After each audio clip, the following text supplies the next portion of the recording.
Hello students, welcome back to 16th session of Advertising and Media Management.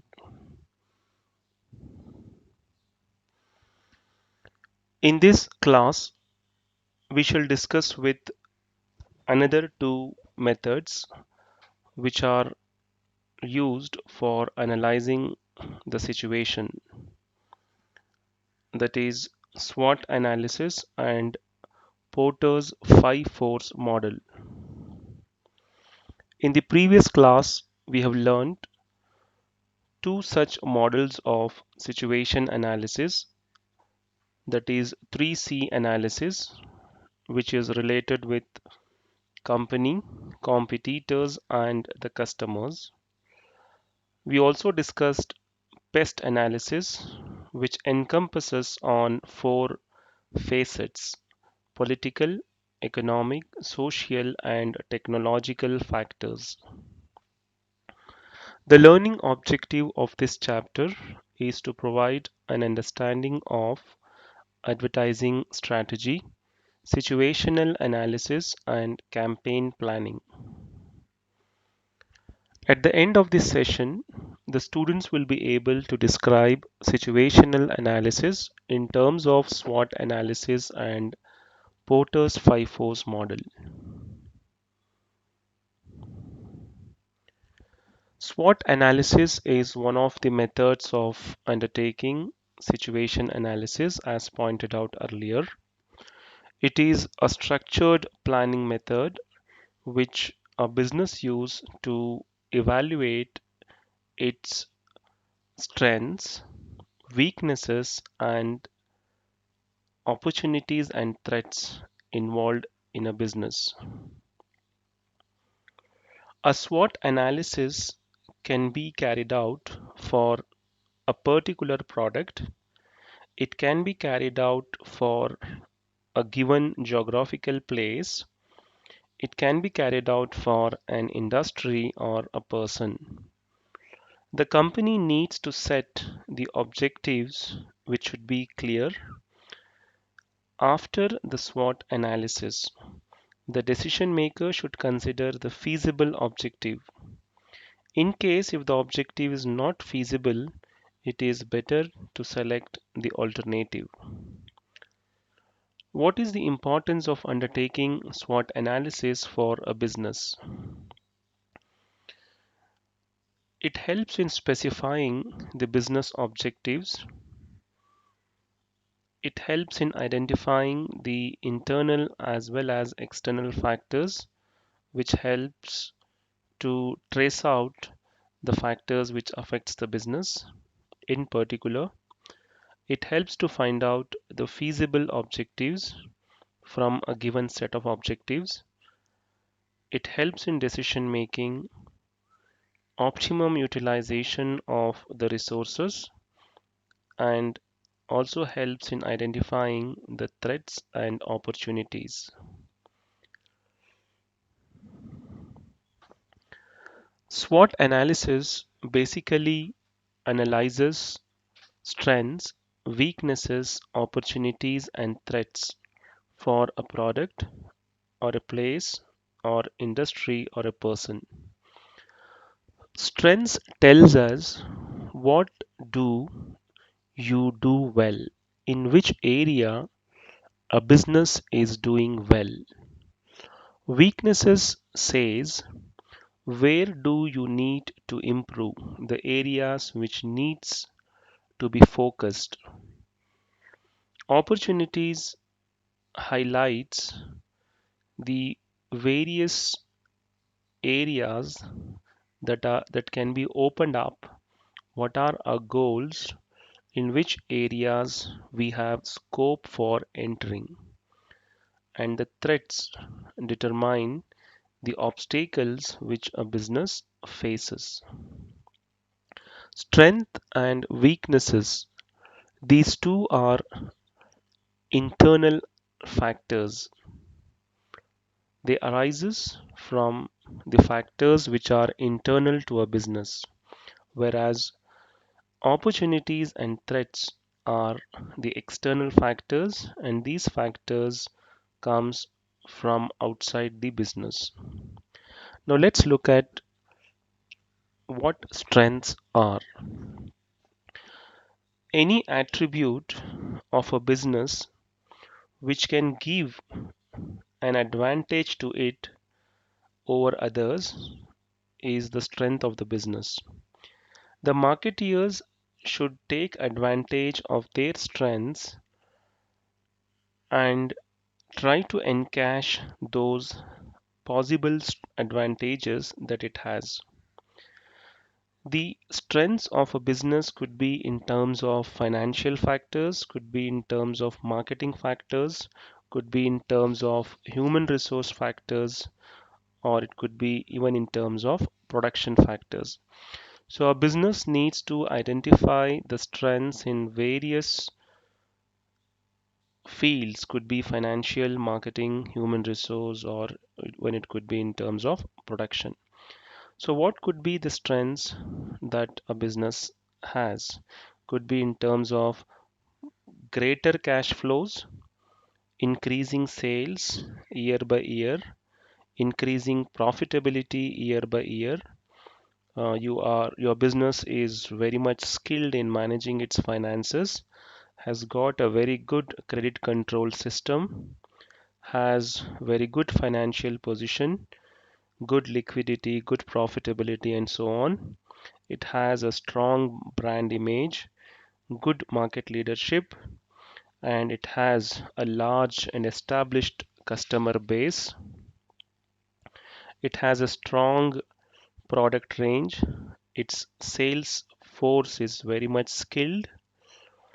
It has a protected intellectual property, that is patented products, has a wide and large distribution networks, and a well-built customer relationship. The plant is located in a good location. It has adopted modern production technology, easy access to materials, enhanced plant capacity, cordial relationship with the customers, skilled employees, efficient administration, the management strength, ability to take decisions quickly. All these are the various strengths, the various advantages which a business can have vis-a-vis its competitors. The second facet of SWOT analysis is the weakness. Any attribute of a business that has a disadvantage, that has a negative impact on the business, is weakness. The marketeer needs to decide which weakness it has to address on a priority. It need not be that all the weaknesses should be taken at one time. The marketeer has to prioritize the weaknesses which should be taken up on a priority. Again, the weaknesses could be in terms of financial factors, production factors, human resource, and marketing factors, and so on. Some of the weaknesses for a business could be like poor financial management, lack of funds, not able to exercise the credit control measures properly. The cash flows are behaving erratically and they are unpredictable.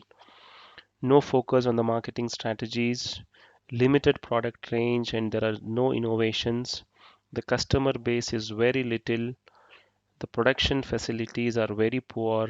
There's a high cost of production, low productivity, inefficient employees, high attrition rates, expertise and control locked up in few key personnel, inability to take outside advice, and all these are various weaknesses which a business may have. So a marketeer has to find out which weakness should be taken up on a priority and try to take action on those weaknesses and try to convert those weaknesses into strength. So strength and weaknesses are internal to a business, and the marketeer can improvise these weaknesses and convert them to strengths. Another facet of SWOT analysis, which is external to a business, is opportunities. Opportunities are external changes that happens and provides opportunities that business can turn to their advantage. The changes involving in the organization affects the business, and the opportunities which the business can get due to the changing environment could be like the competitors performance is falling down, the competitors has become insolvent, and the existing customers from them the sales has increased. When the business there is a scope for development of new distribution channels, improved supply chain, innovative technology, greater access to potential new customers and markets, or you can go abroad and establish your branches over there. All these are the various ways in which you can grab the opportunities and try to encash from them. And another dimension of SWOT analysis is the threat, which is again external. The threats are the obstacles which the business face, they are the hindrances. Threats can be both a major threat or a minor threat. The major threats may have the potential to destroy the business itself. It is the external condition that the company cannot have control. It threatens the success and the survival of the business itself, and some of the threats are like improved competitive products. You are not able to produce the products which the competitor is offering, the emergence of the new competitors in the market, loss of a great amount of sales due to loss of customers. You are dependent on distribution channels, heavy dependence on them, failure of the suppliers to meet the quality requirement of the raw material, rising prices of raw material, the top management, key personnel are leaving the organizations, and the legal actions. All these are various threats, the problems which the business may have to face, and they are external to a business.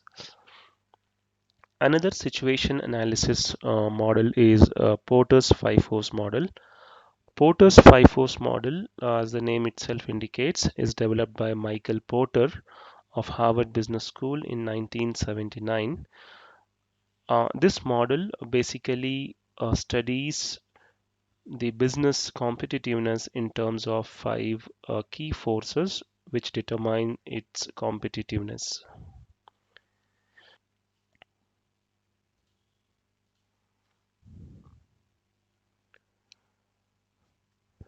Porter's five force model mainly focuses on five important forces, that is, threat of new entrants, threat of substitute products, bargaining power of suppliers, bargaining power of buyers, and a rivalry among the existing firms. So let us take the first force, that is threat of new entrant. A new entrant is the major source of competition in the industry. The product range, quality, capacity, etc. brought by them increases the competition. The size of the new entrant plays a major role. The bigger the entrant, the more intense will be the competition. The prices are slashed, and the overall profitability of the existing players is also affected by the new entrant. It analyzes the ease of entry to the new market. That is, if the entry is easy, then the level of competition in the industry is severe. The second force in the five force model is the bargaining power of suppliers. Suppliers also influence the bargaining power over the firms by threatening to increase the prices or degrade the quality. They are likely to exercise power if the number of suppliers in the industry is limited in number. They offer the specialized product. The supplier's product is an important input to the buyer product. The product has few substitutes. Thus, the factor analyzes the bargaining power of industry suppliers, which directly affects the profitability of the organization, that is, in terms of the cost being higher, the lesser is the profitability. The third force is bargaining power of the customers, that is, the buyers. The customers have the ability to compete with the supplying industry and put the companies under pressure by forming groups or cartels. This force not only affects the prices but also influence the product's cost and investments. Buyers group are likely to exercise power if they are concentrated, products are homogeneous, and if the switching cost is low and full information is available. The fourth force is the bargaining power of customers we have done, and it is threat from the substitute product. Substitute is the key source of competition which is present in the industry. Substitute products are offered at reasonable prices along with high quality to the customers can radically change the competitive scenario of the given industry, especially when the introduction is sudden. Rivalry among existing competitors. The rivalry among competitors is another factor affecting the competitiveness. It can be in the form of price competition, advertising battles, new introduction of the products, improved quality, increasing the customer warranties, and so on. To put it in a nutshell, when can you say that the industry is attractive and when can you say the industry is not attractive? So you can say an industry to be attractive when there are high barriers to entry, the bargaining power of supplier is weak, the bargaining power of supplier is also weak, and there are few substitute products or services, and there is low competition among the existing customers. So when there is high barrier to entry, weak bargaining power of supplier and buyer, few substitutes exist in the industry, and there is less competition among the existing competitors, we call that industry to be attractive. And opposite is the case for an unattractive industry, that is low barriers to entry. The buyers and the suppliers have got a strong bargaining power. There exist a number of substitute products in the market, and there is intense competition among the existing customers. Five force model basically aims to understand the competitiveness of a business in a given industry. Now let's look few MCQs. Advertising is not flexible as the message is once fixed. It can't be altered again and again according to. The options are advertiser, sponsor, customer, marketeer, and the answer is customer. Question 2. From the perspective of sales, advertisements are required for. The options are profit, loss, increasing sales, or decreasing sales. The answer is for the purpose of increasing sales, advertisements are required to create awareness among the prospective customers or consumers. Question 3. When a number of advertisements are published in the newspaper in series and in regular intervals, we call it as monopoly in the market, feedback mechanism, boosting the sales, teaser advertisements. So it is teaser advertisements. When the advertisements are published in newspapers in series and they are in regular intervals, we call such advertisements as teaser advertisements. Question 4. Advertising is generally criticized because the cost involved in making advertisements are generally high, low, medium, equal to the production. And the answer is high. The cost involved in placing your ad in any of the media is very high. Question 5. Dash and loyalty programs are a wonderful and cost effective way to stay in touch with customers when customer database is used correctly. The options are social media, email, radio, or television. The answer is email.